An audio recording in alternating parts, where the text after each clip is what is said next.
Quand Liam est mort un mardi pluvieux, j'ai appris que le deuil a un son. C'est le cliquetis d'un berceau qui se balance sans cesse et un téléphone qui sonne sans arrêt. Fractures, condolences, silence. J'étais veuve, âgée de 29 ans, avec un garçon de 5 ans et un bébé de 8 mois. J'ai tenu le coup jusqu'à ce que je n'y arrive plus. Juste un petit moment, me suis-je dit, et j'ai déposé mon bébé chez mes parents, dans leur maison beige impeccable, avec ses haies taillées et ses sourires polis. Ils m'avaient élevé. Ils seraient en sécurité.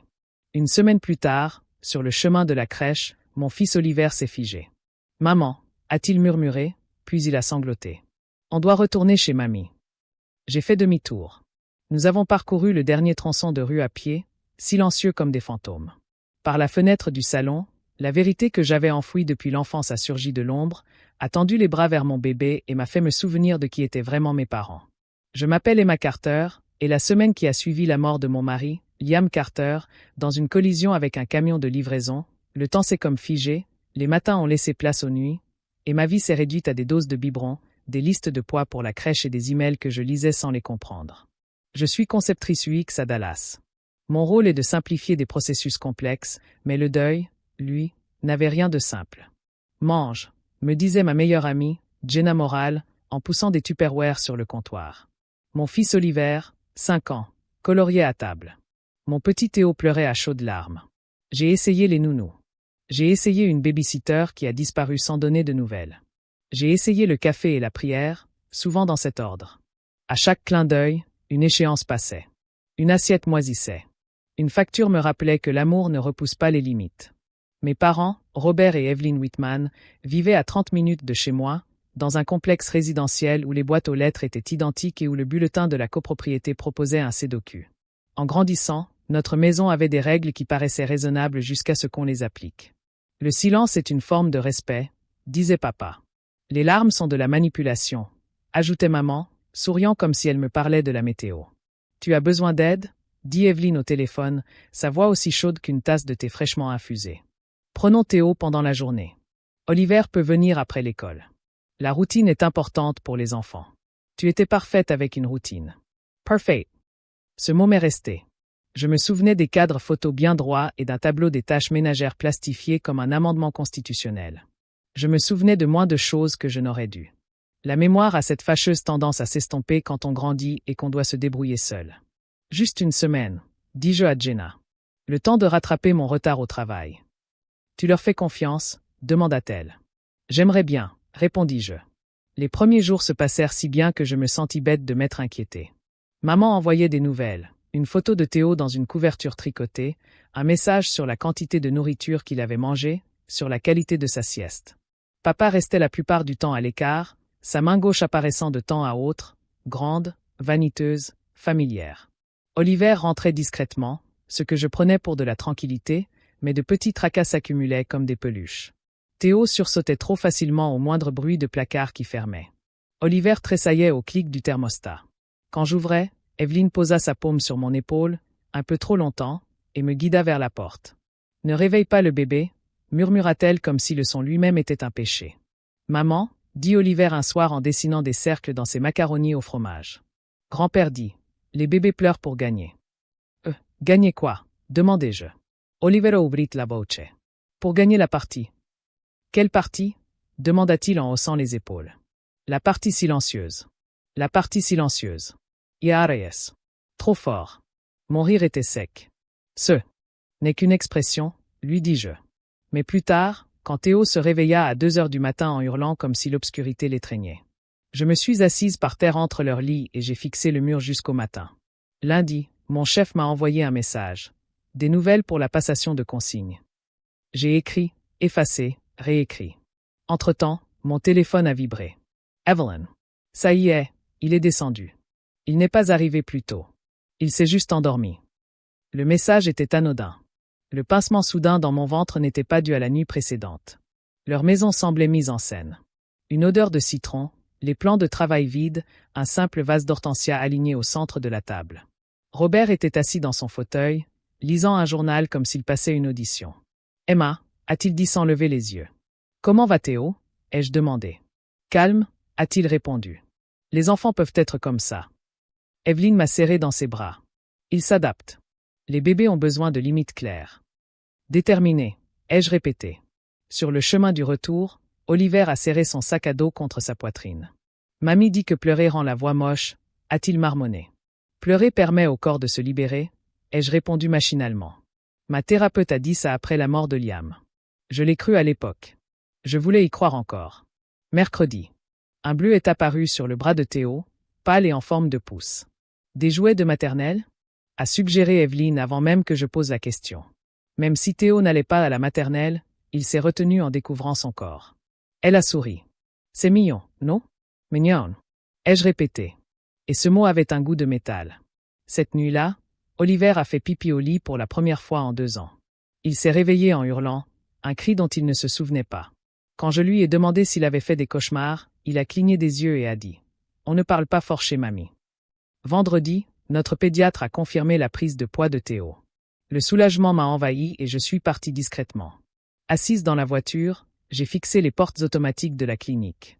Leur ouverture m'a semblé une façon de dire qu'elles étaient contentes de me voir partir. Quand mon téléphone a sonné à nouveau, Evelyne, c'était presque comme si je n'avais pas répondu. « N'amène pas Théo avant 9 heures, dit-elle d'un ton enjoué. Robert a une course à faire tôt. C'est plus simple quand la maison est encore calme. » Ces mots résonnèrent en moi. Je repensai à ma chambre d'enfant. Le silence y régnait en maître. « D'accord, dis-je, détestant le ton enfantin de ma voix. Avant, le samedi matin rimait avec crêpes avec Liam et Oliver sur le balcon. Du sirop sur mon pyjama.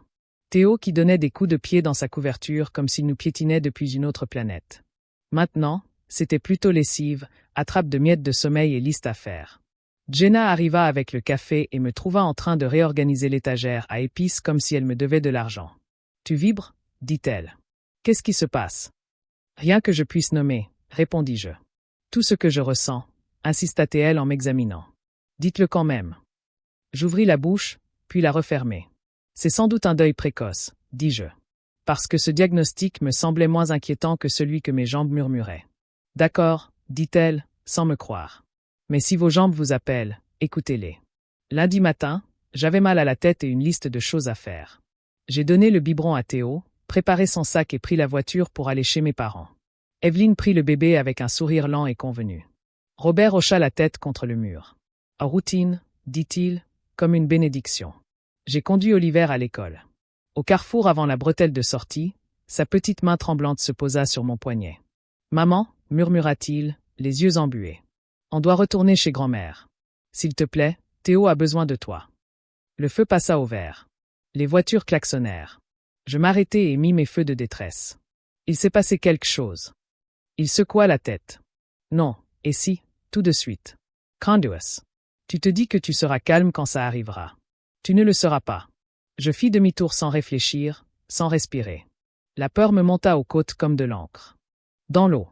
Reste ici, dit Oliver 2 maisons plus loin. On peut y aller. S'il te plaît, nous marchâmes sur le trottoir. Les haies étaient taillées pour attirer l'attention des soldats. La porte d'entrée était fermée par la fenêtre du salon. Le rideau était entrouvert, juste assez pour que la vérité s'échappe. J'ai d'abord entendu la voix forte et frénétique de Théo, puis celle de Robert, basse et rauque. « Silence, silence. Tu veux aller dans la chambre noire ?» Un frisson m'a parcouru l'échine.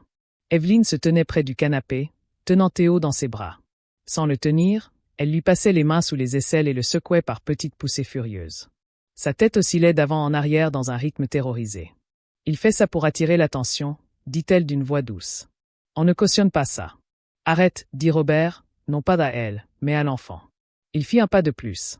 Son visage était dur. Le même visage que lors de 1000 dîners d'enfance. « Tu ne peux pas gagner. » Les ongles d'Oliver m'ont mordu la paume. « Tu vois » siffla-t-il entre ses larmes. « Je te l'avais dit. » Quelque chose s'est déchiré en moi. Quelque chose qui avait étouffé le passé. Je me suis revu à 5 ans, à 7 ans, à 10 ans. Les réprimandes teintées d'un sourire, le jeu silencieux. Ne nous fais pas honte quand je pleure parce que mon genou saigne. J'ai senti le souvenir revenir comme une épaule déboîtée qui se remet en place. Le placard sombre qui sentait le pain, l'âme et le cuivre. Comme le temps s'étirait jusqu'à la prière. Je n'ai pas frappé. Je n'ai pas respiré. J'ai couru.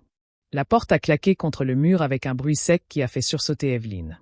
Robert s'est retourné, les yeux plissés d'irritation, comme si j'étais une voisine vendant des barres chocolatées. « Qu'est-ce que tu fais » a sifflé Evelyne en serrant Théo plus fort. J'ai traversé la pièce et j'ai pris mon bébé dans ses bras.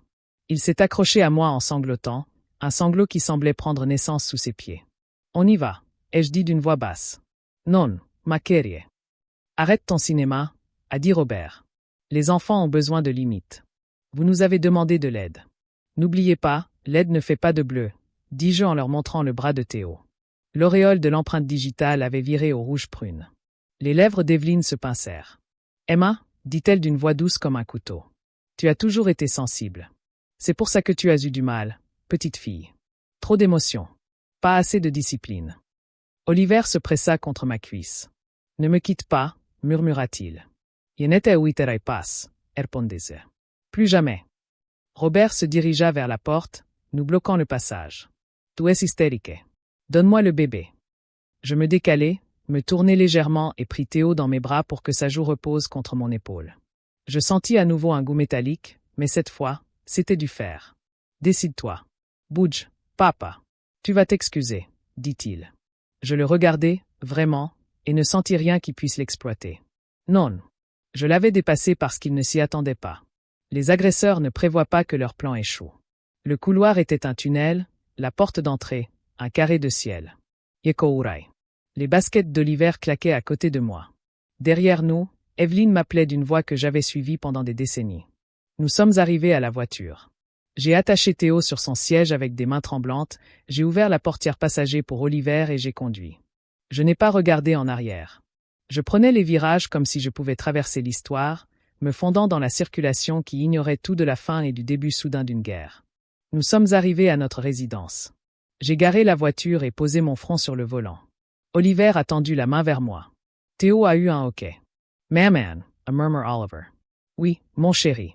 On est en sécurité maintenant ?»« On le sera » ai-je répondu, et pour la première fois depuis des mois, ces mots n'avaient rien d'une prière. Ils sonnaient comme une certitude. L'appartement paraissait petit, mais authentique. J'ai envoyé un SMS au travail. Urgence familiale. Oh, aujourd'hui. J'ai envoyé un SMS à Jenna. Viens. Puis j'ai composé un numéro que je n'avais pas appelé depuis des années. Audrey. Ai-je demandé quand j'ai décroché. Un souffle. M, la voix de. Ma sœur aînée était plus douce que dans mes souvenirs. Elle avait quitté la maison à 18 ans et n'était jamais revenue. Je me disais qu'elle nous avait dépassés. La vérité que je découvrais était différente. Je dois te demander quelque chose. Je lui ai parlé de maman et papa, de notre enfance. Le silence s'est ouvert comme une trappe. Que s'est-il passé ensuite? Je lui ai raconté l'histoire de la fenêtre, les secousses, le bleu, la menace venue de la pièce sombre. Ma voix tremblait, mais ne s'est pas brisée. Quand j'ai eu fini, j'ai entendu Audrey Russell claquer un sac. J'arrive. Elle est arrivée avec des sacs de course et une étreinte comme on en donne à quelqu'un qu'on désire depuis des années. Oliver s'est blotti contre elle. Théo dormait contre ma poitrine, les poings détendus. Ils t'ont fait la même chose, a dit Audrey. Pas d'introduction.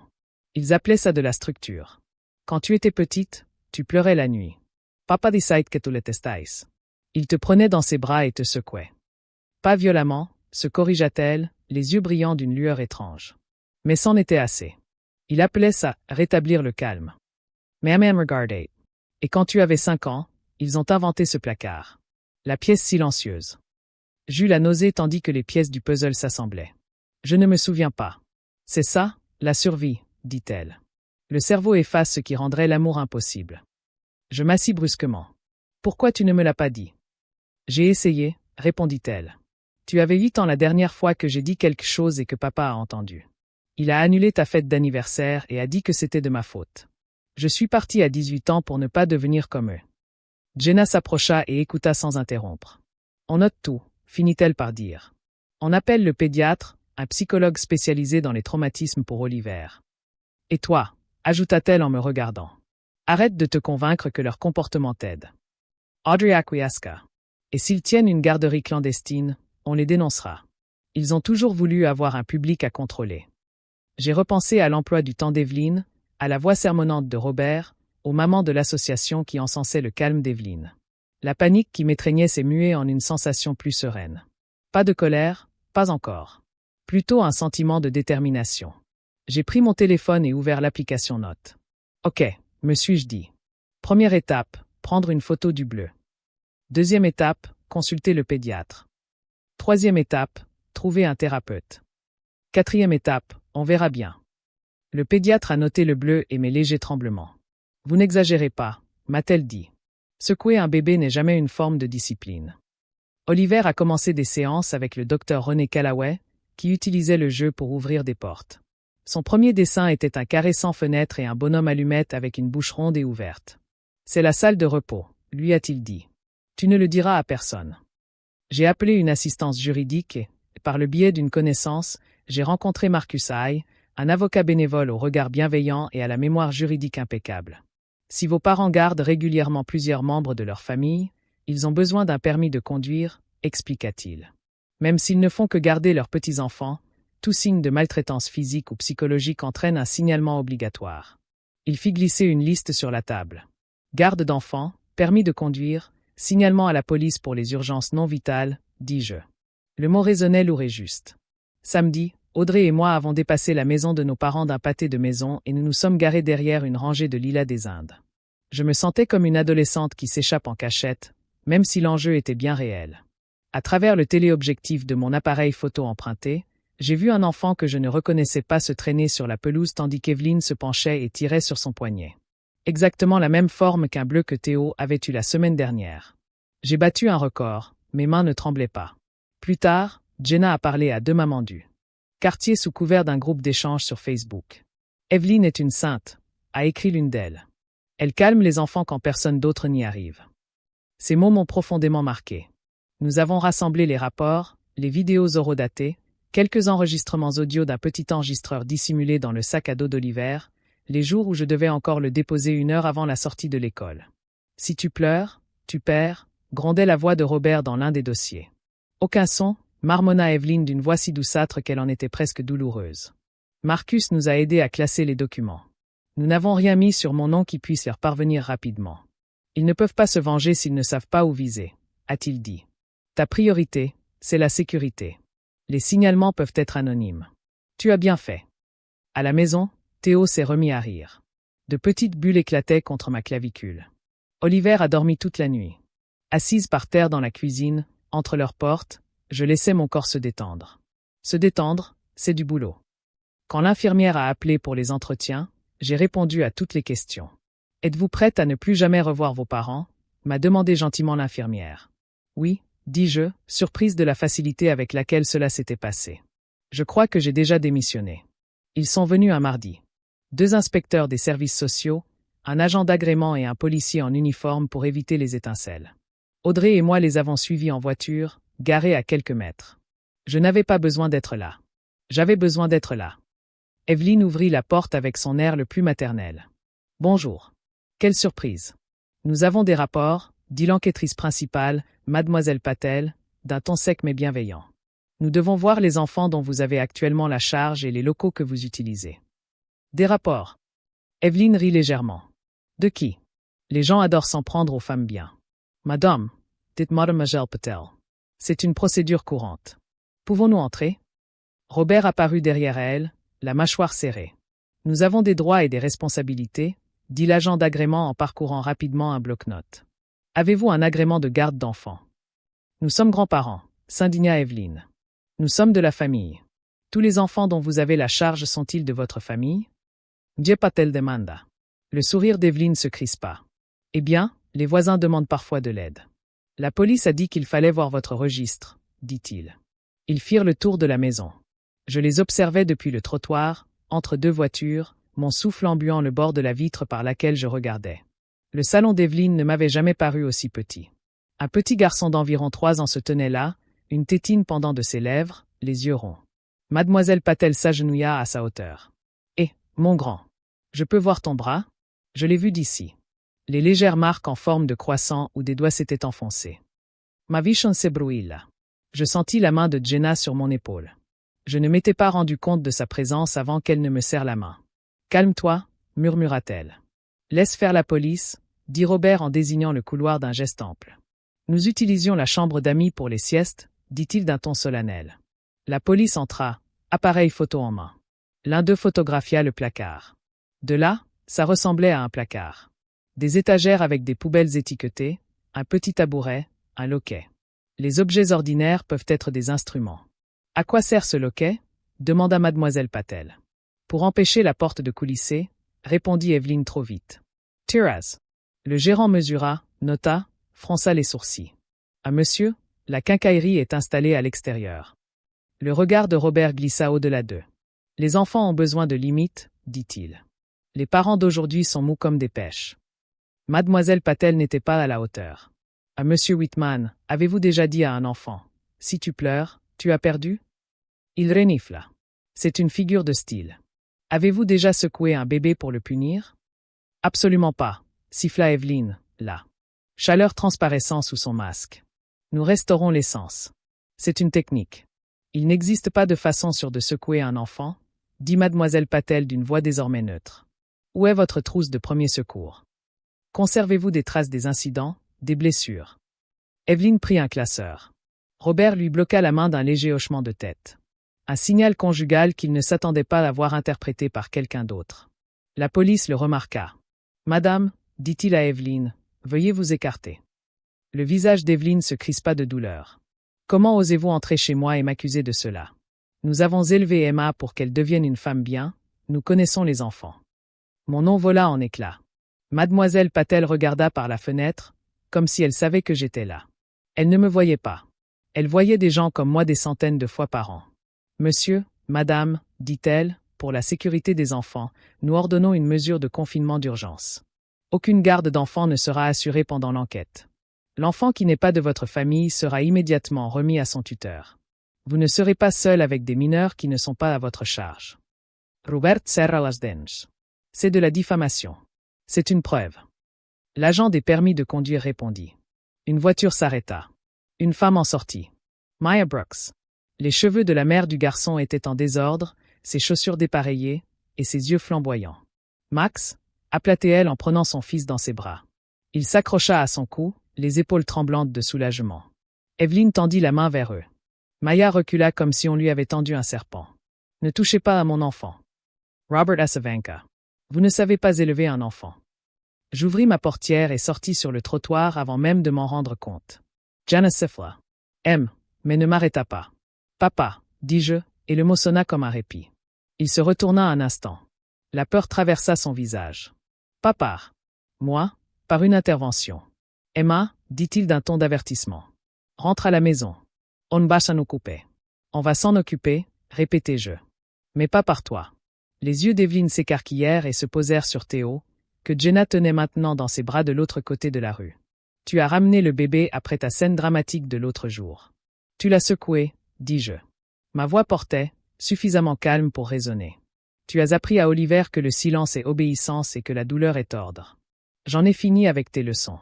Mademoiselle Patel s'interposa entre nous, paume vers l'extérieur. Gardons nos distances, s'il vous plaît. Robert me désigna du doigt. Elle est instable. Elle l'a toujours été. Janet Sachment. C'est la personne la plus stable ici. Evelyne tenta une dernière manœuvre. Emma, je suis désolée. La famille, c'est la famille. La famille, c'est la sécurité, ai-je dit. Le reste, c'est du passé. J'ai vu des professionnels faire ce que j'avais jadis conseillé à mes parents, faire passer les enfants avant tout. Des papiers ont été signés. Des photos ont été prises. Le loquet du placard a été dévissé et mis sous scellé comme pièce à conviction. Marcus est arrivé et a salué d'un signe de tête les policiers qu'il connaissait par leur nom. Maya m'a remercié d'un regard mêlant absolution et rage. Tandis que les voitures s'éloignaient et que la maison me paraissait plus petite que jamais, Robert a crié. « Tu te crois si bien, Emma? Tu vas élever des enfants fragiles qui se briseront. » Je me suis retourné. Plutôt mou que brisé, a-t-il grimacé. Pour la première fois, j'ai vu un homme là où se dressait le monolithe. Cela ne m'a pas rendu plus gentille. Cela m'a permis de voir clair. Les sondages avancent à la vitesse du papier. Les gros titres, non. Un groupe de mamans du coin s'est enflammé. Ma boîte mail aussi. Je n'ai pas commenté. J'ai préparé le dîner. Je n'ai rien photographié. Je ne voulais pas perdre. La façon dont le pied de Théo se crispait quand il dormait. La façon dont Oliver racontait une blague avec tout son visage. Nous avons trouvé un nouvel appartement où la lumière du soleil était une promesse. En thérapie, Oliver a appris que son corps pouvait être un messager, pas un fardeau. Où te sens-tu en sécurité? A demandé. Le docteur Callaway. Il a pointé sa poitrine. Quand maman me serre dans ses bras ici, a-t-elle acquiescé? C'est chez moi. J'ai commencé l'EMDR avec le Dr Patel. Aucune relation. Et les souvenirs sont revenus par fragments gérables. J'ai appris le nom des choses. Manipulation mentale, reinforcement intermittent, conditionnement traumatique. Nommer, c'est du pouvoir. Cela transforme le brouillard en carte. Jenna a préparé un repas, j'ai tellement insisté que j'ai fini par la menacer de l'épouser par gratitude. Audrey venait le dimanche et tressait les cheveux d'Oliver. Oui, les garçons peuvent avoir des tresses. Merci. Et elle m'a appris sa recette de pain aux bananes, un véritable rituel pour ne pas pleurer pendant la cuisson. Un soir, alors que le tonnerre grondait à travers nos fenêtres, Oliver est monté dans mon lit. « Maman » a-t-il murmuré. « Est-ce que je pourrais un jour parler fort ?»« Tu parles déjà fort » lui ai-je répondu en l'embrassant sur le front. « Tu parles fort de gentillesse. Fort de vérité. Et Théo ? Il apprendra de toi. » Nous passions nos samedis au parc où Théo a appris à désherber et Oliver a compris que le rire était une victoire. Je les regardais jouer sous un ciel qui ne les obligeait pas à rester petits et je me suis dit, voilà à quoi ressemble la fin d'une enfance. Pas les tribunaux ni les gros titres des journaux, mais un enfant qui dort paisiblement. Des mois plus tard, l'agrément de mes parents pour la garde d'enfants non apparentés leur a été retiré. Le service de garde a conclu son dossier par des cours de parentalité obligatoires, qu'ils pouvaient suivre ou non. L'important n'était pas leur réforme, mais notre liberté. Je ne suis jamais retourné chez eux. J'ai changé de numéro de téléphone, puis de nom sur la boîte aux lettres. Le passé peut envoyer des lettres, mais il ne peut pas ouvrir votre porte. À l'anniversaire de la mort de Liam, nous sommes allés en voiture jusqu'au lac White Rock, avec du pain aux bananes et du champagne. « À papa » a dit Oliver solennellement en soufflant une mèche scintillante dans le vent. Theo applaudit. J'ai senti la tristesse et la gratitude se côtoyer en moi, sans se disputer l'espace. Ce soir-là, j'ai écrit une lettre à mes fils, qu'ils liraient un jour. Si quelqu'un dit que l'amour se résume au silence, c'est ainsi que nous apprenons que la douleur est notre chemin. Avances. Si votre corps vous dit de courir, courez. Si votre esprit vous dit de le nommer, nommez-le. J'ai signé de mon nom à tous. Celui de Liam, parce que la famille est un cercle qu'on trace, pas un piège qu'on hérite. Avant que tu n'ailles te coucher, Oliver s'est arrêté sur le seuil. Sérieusement, maman? HM. Merci d'être revenu ce jour-là. J'ai dégluti. Merci de me l'avoir demandé, a-t-il répondu en hochant la tête, satisfait de mon courage, avant de se diriger vers sa chambre. Théo bavardait dans l'écran, dans une langue du futur. Dans le silence qui a suivi, un silence bienfaisant méritait le silence. J'ai compris quelque chose que je n'avais jamais eu le droit de croire. Je ne suis pas fragile émotionnellement. Je suis forte parce que je refuse d'oublier. Et quand le passé frappera à ma porte, je regarderai par le Judas, je reconnaîtrai le visage et je choisirai de ne pas ouvrir. Parce que j'ai du travail à faire, des déjeuners à préparer, des dessins à coller sur le frigo, des rires à cultiver, une maison à entretenir, où le silence n'est pas une insulte et le bruit un crime. Où mes fils grandiront sans apprendre à se courber. Où la seule pièce calme est une cabane de coussins avec des guirlandes lumineuses et des livres. Et la seule règle est simple et définitive. Tout le monde doit être sûr.